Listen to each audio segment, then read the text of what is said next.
Hello and welcome to the Demystifying Media podcast. I'm Damien Radcliffe, the Carolyn S. Chambers Professor of Journalism at the University of Oregon, and my guest today is David Bornstein, co-founder and CEO of the Solutions Journalism Network.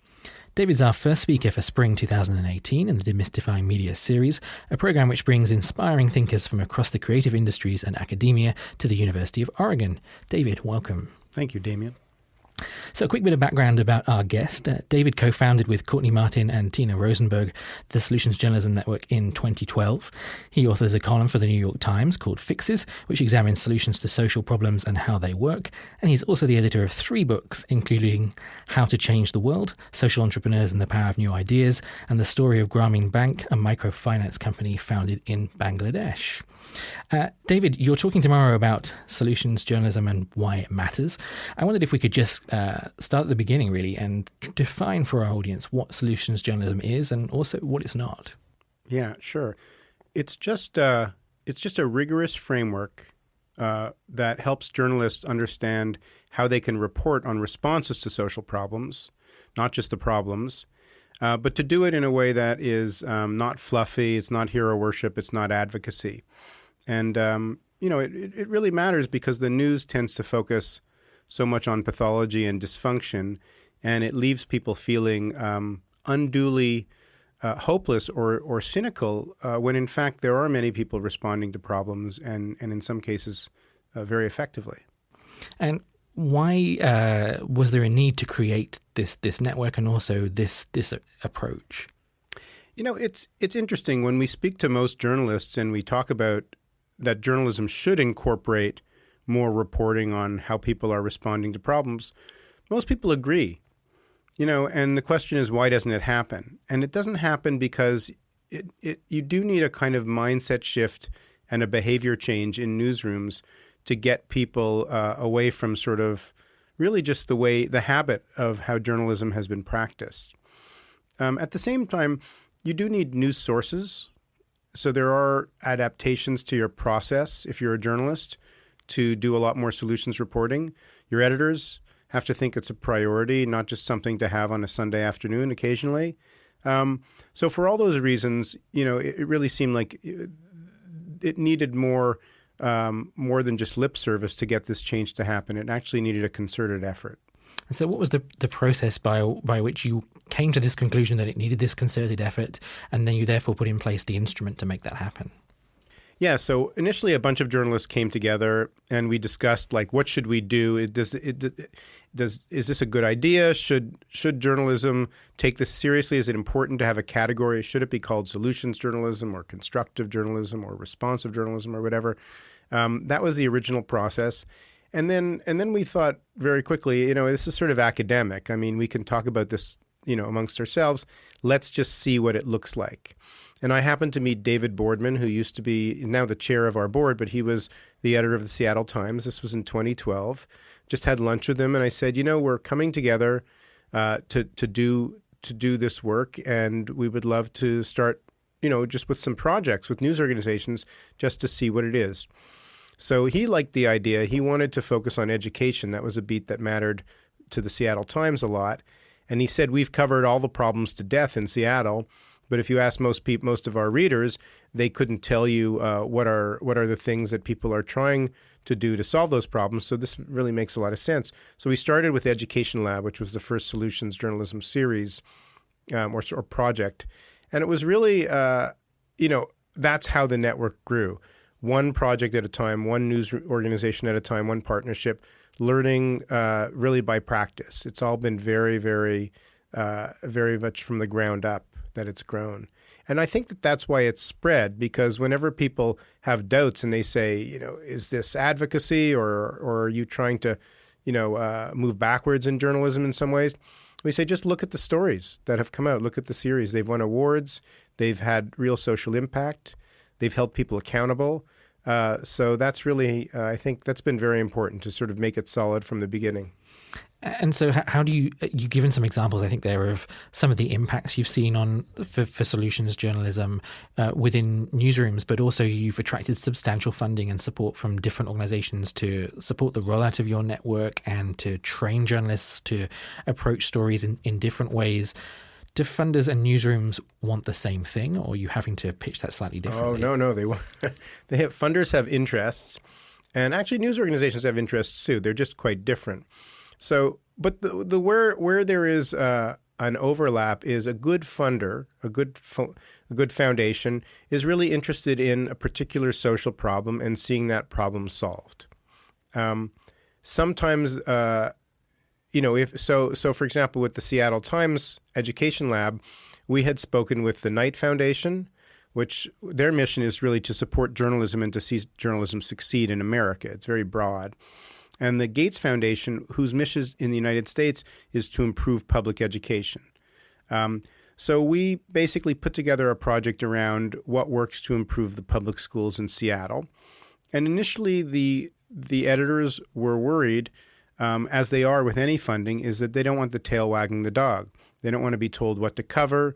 They don't want to have to worry that if they say something or write something that the funder is not happy about, or if their own grantees don't get covered, that the funding will dry up.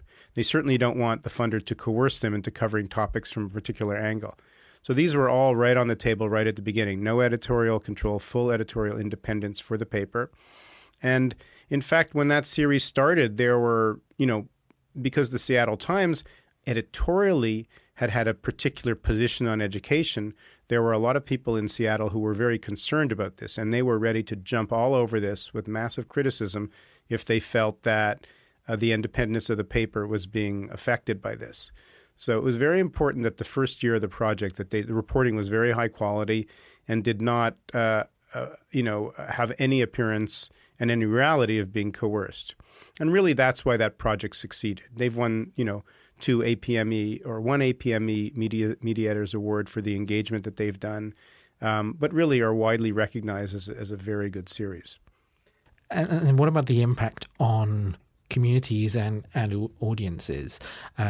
Do they respond to these types of stories in different ways? Is there a role for solutions journalism to change perception of the media and of journalism, or indeed their own view of their own community itself? Yeah, for sure. Audiences respond positively. I mean, we've heard across the board. There's been some research that's been done as well by the Engaging News Project. These stories get more time on page when it's measured. Sometimes they get more shares. They never get less.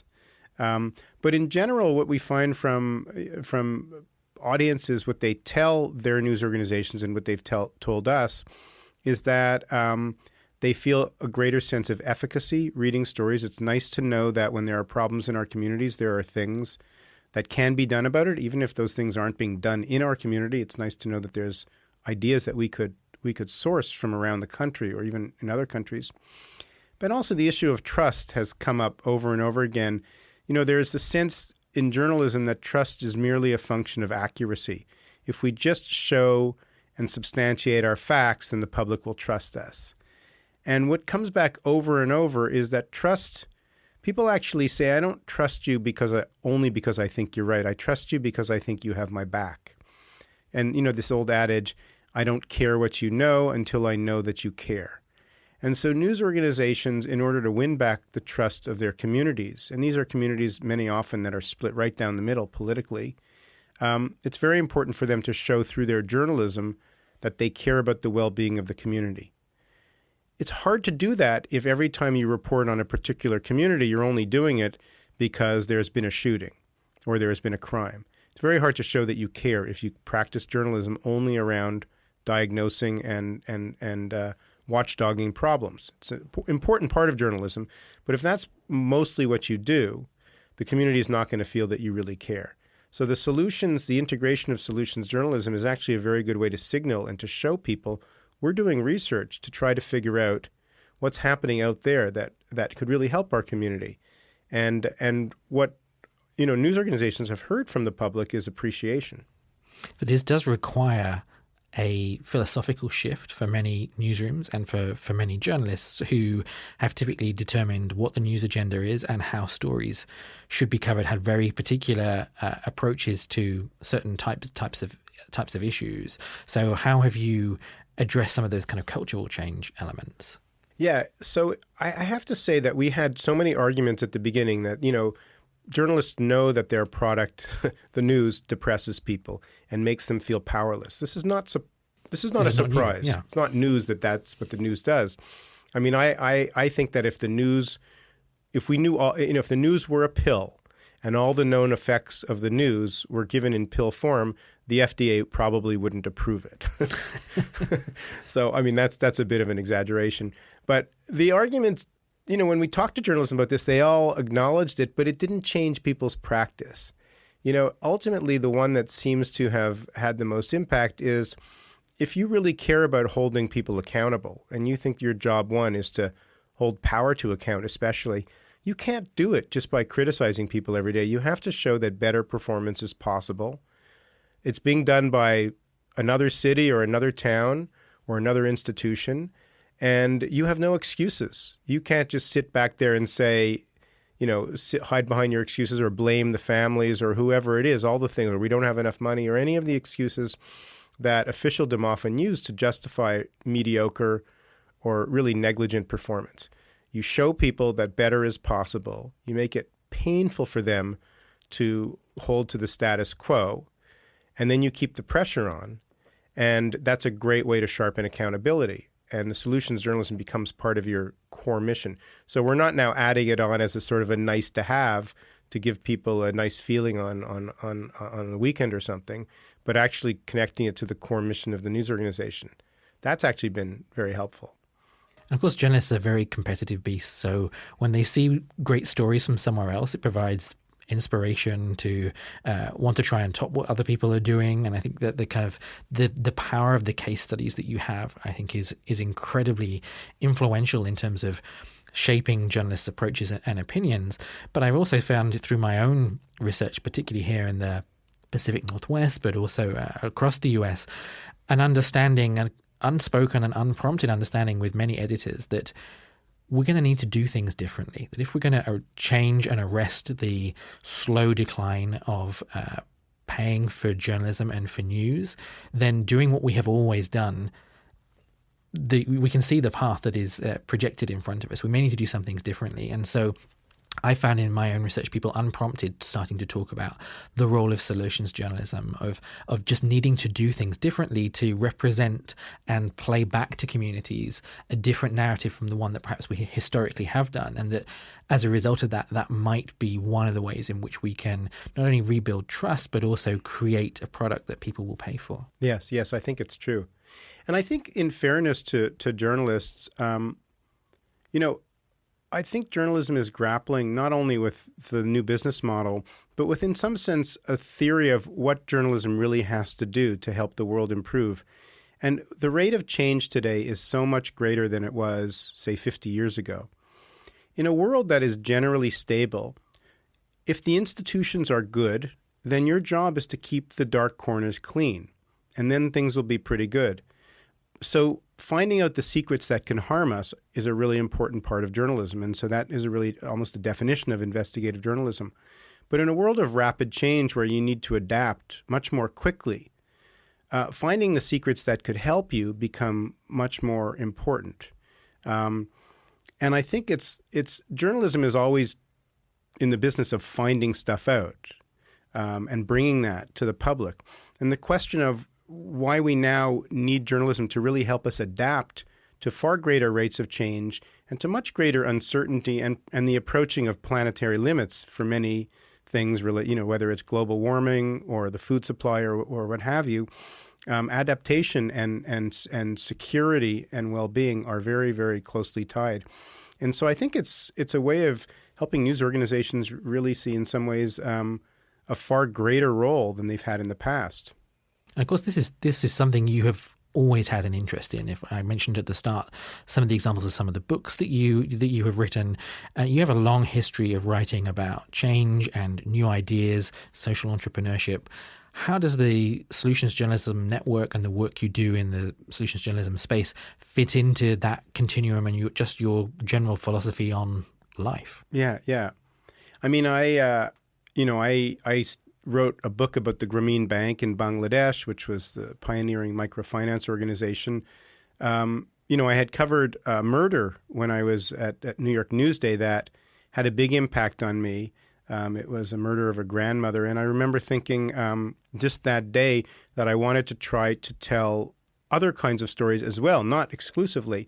And spending a year in Bangladesh and seeing that the world was quite different than I thought it was. My image of Bangladesh at the time was of Marines in helicopters throwing bags of rice to people in a cyclone wearing, ripped saris and lungis and just waiting for someone to feed them.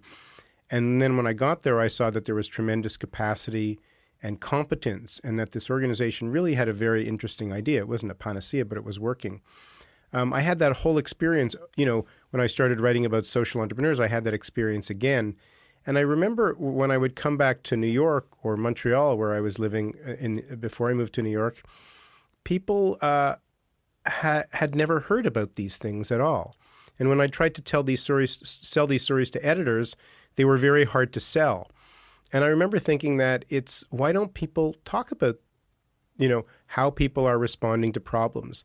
There's millions of social change organizations that have popped up just in the past 30 years. I mean, it's really quite a remarkable change, the spread of agency around the world. We know it as a negative story when people use agency to blow things up, but we really don't know it as a story about when people use agency to construct better things. It's almost a hidden history. And so and I had seen that with my own eyes over and over and over again. And then I would come back and look at the news organizations and think, why don't they have a framework or a language to write about these stories? What are they afraid of in some sense? And there is fear, And do you think there's also a concern that the lessons from places like Bangladesh, for example, not necessarily applicable to communities in the United States, and to what extent do therefore people care because that experience seems so far removed from life here? Yeah, I think that's true too. What's really interesting that we have found in just the 150 news organizations we've worked with, mainly in the United States, is that an interesting story from another town about how they're solving poverty, or you can't really solve poverty, but how they're reducing poverty, or even another country like Bangladesh, can actually be made locally relevant. And, what's interesting is that a good idea is a good idea, or an interesting teachable lesson about how did you change the behavior in the hospitals? How did you get the nurses and the doctors to remember to wash their hands over and over and over again, a problem that many hospitals have? Well, if you do that in 10 hospitals, the other, 5,490 in the United States, it's interesting to them too. They want to understand that. And so the opportunity to cross-pollinate and to learn from other places through the solutions journalism approach creates a really interesting job description for a local journalist. Suddenly, your job isn't just to cover Eugene. Your job is to cover the world for Eugene and bring back anything that the community could benefit from hearing about. That's a really exciting job. Yeah, you need a travel budget though. They're hard to get in this day and age. Yeah, but there are very many transferable lessons. And if you look at kind of the issues that say our city faces around homelessness, education, and a whole bunch of other topics, they're not unique to the Pacific Northwest. They're not unique to the United States. There are lessons we can learn from elsewhere. Yes. And then I was curious, just as we were kind of touching on this kind of international dimension, if people are not familiar with the Solutions Journalism Story Tracker, which is on your website, they should check it out. And it is a fantastic resource and a great place for inspiration for case studies from all around the world. Just last night, when I checked on there were 3,235 stories from 580 news outlets in 134 different countries, which is incredible. But I was also curious about what you have found from your work in different countries, whether their approach not just to solutions journalism, but just journalism per se is different. Is there a very kind of strong North American centric perception of this is what journalism is and what it should not be, or are we seeing those kinds of boundaries breaking down internationally? Yeah, actually there's blurring of the boundaries even in the United States. But yes, I would say that, for example, just to give you some different examples, in the UK, I was just having conversations at The Guardian last week. I would say that getting solutions journalism adopted among sort of journalists in England has been hard, particularly hard. I think that there's a very strong, very traditional role that our job is to hold power to account, and that's it. In Africa, on the other hand, people have been very open to it, and they've always felt that their job is to provide information to the community to help the community improve. So we've just started working in Africa, and so the resistance is lower, but we really want to make sure there's not as much administrative and really high-quality data for journalists to go upon when it comes to vetting ideas and all that. So there's other challenges. In India, there's a big pay-to-play problem where news organizations, some of them very large, are known to take money to write about, this NGO or that NGO. So we have actually, at this point, decided not to work in India because it would be sort of catastrophic to the idea to have it be used as a PR tool for foundations or nonprofit. And then within the United States, you have a lot of community newspapers around the country that are still very devoted to the well-being of their town. They were started by, in some cases, still owned by the family that started them, in perhaps in the 19th century. And they're often willing to go very far in terms of engagement and really helping the community improve, and in some cases putting their voice behind different ideas in a way that public radio stations would never do because they would feel that that's going too far. We're agnostic about the engagement that news organizations do. I think that different ownership models will probably try to push the needle in different ways. But we really are not agnostic about the quality of the reporting. The reporting should be rigorous. It should not say there's any there's no right solution to a problem. It should have enough evidence to say this is a good story, but not to overclaim beyond what you can claim from whatever. If the teachers say this model is a great model for teaching students with learning disabilities, we find that it's getting great results, then that's all you can say. And we'll come back a year later and see if the test results actually seem to bear that out. And are you finding certain types of beats or newsrooms where a solutions approach really lends itself most effectively? For example, you talked about some of the kind of family-owned, smaller, more community-orientated newspapers. Is there a different approach in that environment to one that's owned by a hedge fund? Well, a news organization that's owned by a hedge fund can, as long as the owner still really cares about the community. There are hedge fund people who are good people. They're not mutually exclusive, right. But yeah. But I would say that, at the local level, it's very strong.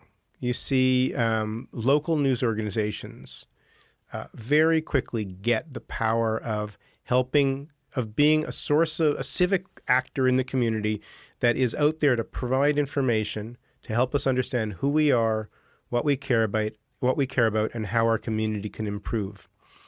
And once they see that the integration of solutions journalism really helps them in all those three things, they're very strong on it, and they see engagement opportunities.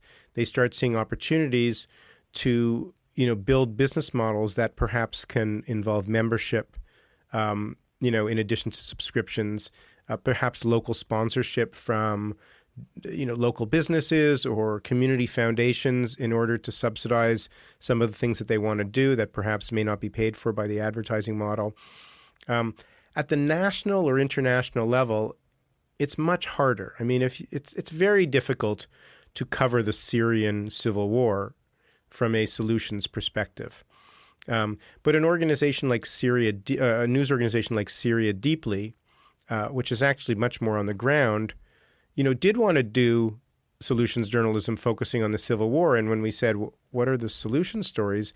They said, well, on the ground, you have people, even in the midst of a civil war, figuring out how to keep the water running or how to keep the water clean or how to educate girls and how to keep the economy moving. How do we feed ourselves? All of these things still have to happen.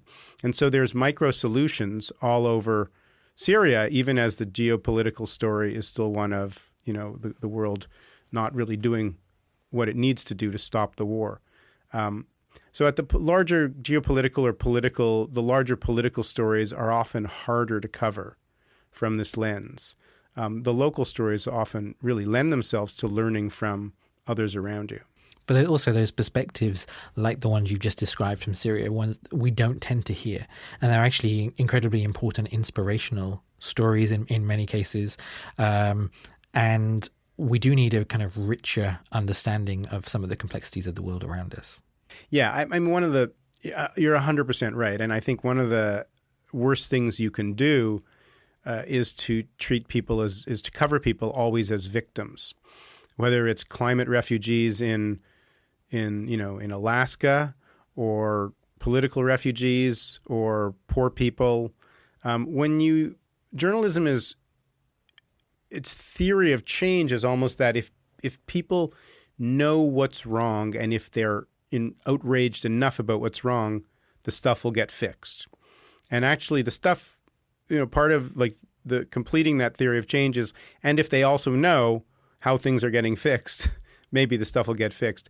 But one of the things that you can do when you cover people as victims is it actually is harder to care about people and to empathize people when you don't think that they're like you.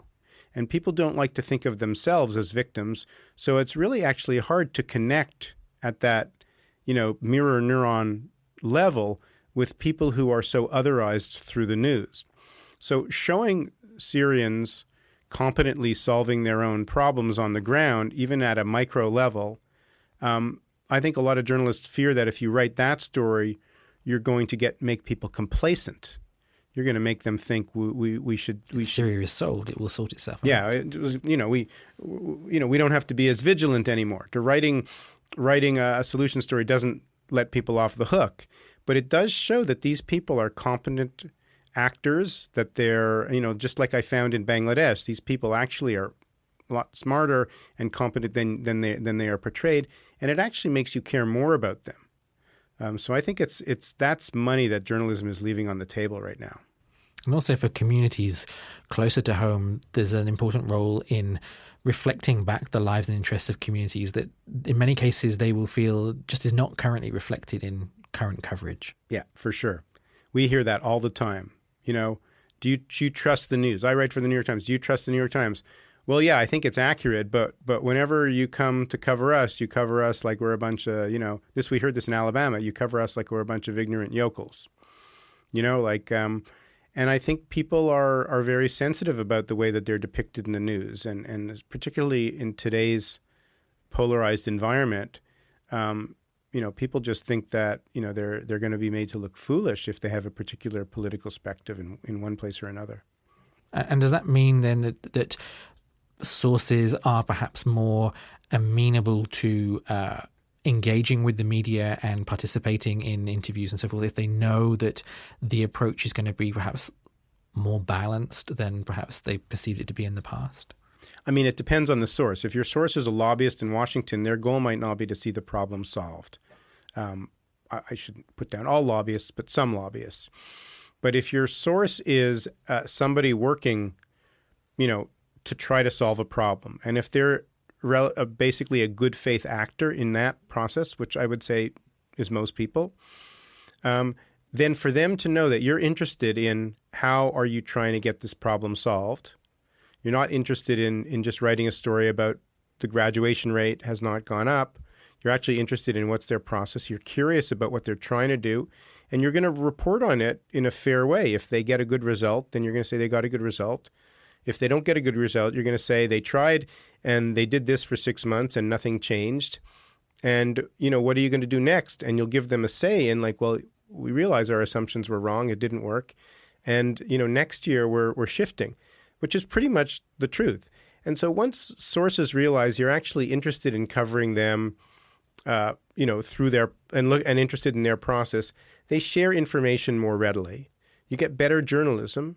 There's always insights in failure anyways. Even if if the thing didn't work, you're going to learn something from why it didn't work. So, and usually things don't work because people are incompetent. Usually things don't work because it's hard to change things. It's really hard to solve problems, and things don't work because you didn't understand, how to make it work. It's like Thomas Edison said, I didn't fail. I just found 5,000 ways it won't work. And also for journalists, when I spoke to one of your colleagues, Keith Hammonds, as part of one of my research projects, he said, actually, you found anecdotally that journalists, they enjoy writing these types of stories. Like, they can be a very cynical bunch, but actually they find it fulfilling to be able to just show a more complex, more nuanced, slightly less black and white view of the world that they are reporting on. Yes, that's right. So, journalism 101, your editor says to you, you write your first story, where's the conflict? And you think, there has to be a conflict in the story. So I guess I will get someone to say something on the other side. We saw that, in an absurd way around global warming, where there would be somebody, we don't do this anymore, but there would be somebody from, the American Enterprise Institute to sort of, say that the research was not good or something. Yeah, the fallacy of equivalency. Right. But the conflict doesn't have to be this sort of binary argument, almost second grade conflict. The conflict in a solution story is how hard it is to solve a problem. It's the world as it is and the world as we want it to be, and just how hard it is to make it happen that way. How hard it is to get rid of the achievement gap in the United States. So there's conflict, but if you think, like, where does that conflict exist in literature? That's pretty much the conflict of engineers building things. It's the conflict of detectives trying to solve cases. How do you figure out this problem? How do you crack the case? It's Sherlock Holmes. And a lot of these stories, we started calling them a couple of years ago howdunnits instead of whodunits, because what drives the narrative is curiosity. How are they actually going to get, the dropout rate to go down? Or how are they going to get the graduation rate to go out? And they've tried to do all these things. Will it work? Well, tune in after the commercial break and we'll let you know how this experiment went. And so the narratives, instead of driving them by worthiness, you should read this because it's important and you're supposed to care about the world, you can really actually run them by, through curiosity and a genuine interest in understanding how this sort of experiment is going to play out over time. And oftentimes, social change takes a long time. So it's not like you're going to know the answer at the end of the story. And it's a great opportunity to say, you know what, we're going to come back to this in 6 months or 3 months when we know some more. And you can create that trust and sort of narrative continuity with your audience to show them that this isn't just a fly-by-night operation. You're gonna be around. Taking that longitudinal approach is something I know you talked about in a recent New York Times column when you interviewed Steven Pinker about his book Enlightenment Now. And I thought that was really insightful in terms of just, again, reiterating that we need to change the traditional journalistic paradigm to both produce better stories, but also to show to audiences a more complex reality of the world around them. Yeah. And, Pinker's work is so interesting because the data that he has in that book, the kinds of changes he's able to show over the last, it's not his data. He's taking it from other data aggregators, that poverty has gone down globally. Most people don't believe that. Hans Rosling, who passed away recently, who used to run Gapminder, he was able to show in surveys that most people think that poverty is increasing around the world. Most people think that problems are increasing. Some are. But when it comes to poverty, when it comes to longevity, when it comes to literacy around the world, when it comes to what Pinker called healthy, wealthy, and wise, the trends are actually, very, very good globally. Now, he's also able to show that in the United States, some of those trends have stagnated too. Yeah, like the happiness index. The happiness index. We have, there are people, David Brooks wrote a column yesterday in the Times talking about, depression and anxiety and things like loneliness and, of course, income and wealth inequality. Wealth inequality is getting worse. But we can talk about the problems in a way that I think engages the public more deeply if we're also able to show that we have made a lot of progress in some areas and we've stagnated and gone backwards in other areas. And that creates a nuanced sense of things that actually makes it easier for people to engage with topics, and not as more than a third of Americans do now avoid the news because it's just too much to take. You've also touched on the fact that change takes time. You're now 6 years in since you launched the network. Just wanted to conclude by asking you, where do you go next? What's on the agenda for you guys?